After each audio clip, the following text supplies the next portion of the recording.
Alright, YouTube, sorry about that. This is part 2 to the video on the Mitsubishi cars and Evos. The GoPro died, so I had to record another video. So let's finish off where I left off at. So the Evo 10 that I purchased, it's reliable. It runs pretty good.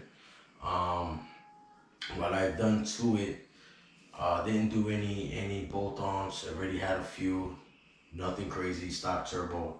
I serviced the transmission. I put Amsoil DCT fluid, which is the dual clutch transmission fluid. 8 quarts. Brand new OEM trans filter.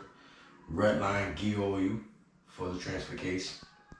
Redline gear oil for the rear diff. SP3 Mitsubishi fluid for the rear yoke.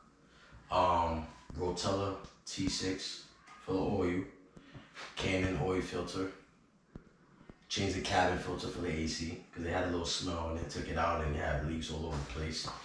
And washed the car, tires shine, and it's been good. Wife drives it here and there, she loves it, especially when she takes her foot off the throttle. She's like, "What is that?" I'm like, "It's a blow vibe." Ooh, now she's getting on hype. I'm like, slow down, bro. Don't get cocky. She already asked me if she could take it to work. I'm like, nah. My wife is known to go over mad speed bumps, and the 2 struts in the front, they seem to be a little like weared out. You know, it's 2010. It is an SE. Apparently, I think they made like 336 of them. They ain't make a lot of them, so it is a rare model on Evo X. Imagine the parts for the rare model. What I like from the 4B11 that the 4G63 doesn't have. Thank God that, you know, I own both, you know what I'm saying? So I'm able to sit here and say this. The technology that the 4B11 has to offer. I mean, it has MyVec on both cams, intake and exhaust. Man, that's just overkill. You know what I'm saying? I don't like the block too much as far as building for a track, because it is an open deck, and if you want crazy horsepower, you gotta sleeve the block just like Honda's. 4G63 is cast iron block, closed deck, block ain't breaking. You know what I'm saying? On track purposes, I'd rather build a 4G63. For street, liability, looks, comfortable, 4B11. The technology is like dope. Like the thing with the headlights, you could adjust the height of, you know, how far the beam you want it to go. You know, the motor, the technology of the motor is phenomenal. The timing chain versus belt, you know, belt stretch, they pop. Timing chain stretches, but timing chain lasts a lot longer than the belt.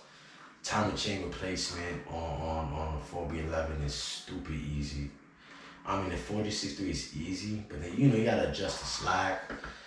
4B11 really gotta do that. It's chain, get everything to the tensioner. I mean, I'll knock out a timing chain on a 4B11 on a good day with a Corona in an hour, bro. Once I take everything off, give me like an hour and a half tops. Timing chain done. 4G63, probably like 3 hours. Because, you know, you got to play with the cams a little bit. You know, you got to play with the belt. You mean, I got the tool to lock the cams, so I can get it. But, you know, getting the slack at the right spot, getting the pump to line up and stuff, you know what I'm saying? That's the tricky part. But the 4B11, you just line everything up without the chain on. You put the chain on, push the chain towards the tensioner, tighten everything up, turn the motor like 5 or 6 times, lines up, pull a pin, done. You ain't gotta do all that extra stuff. You know what I'm saying? So 4B11, it's the 4G63 is more comfortable to work on because the turbo's in the front versus 4B11 turbo's in the back. Oh yeah, that's right. So the 4B11 to work on, it's a little uncomfortable. You know, they got the intake manifolds in the front. You know, there's this stuff. So 4G63 is easy to work on. As far as timing belt, timing chain replacement, I think the 4B11 is easier for me. the technology in the 4B11, I love it hands down. I think Mitsubishi did really good. I mean, everything's aluminum. I mean, that's supposed to save like on fuel economy and you know weight and stuff. You know, that's going to lead to better fuel economy. I love the Lancer, 2008, 2015.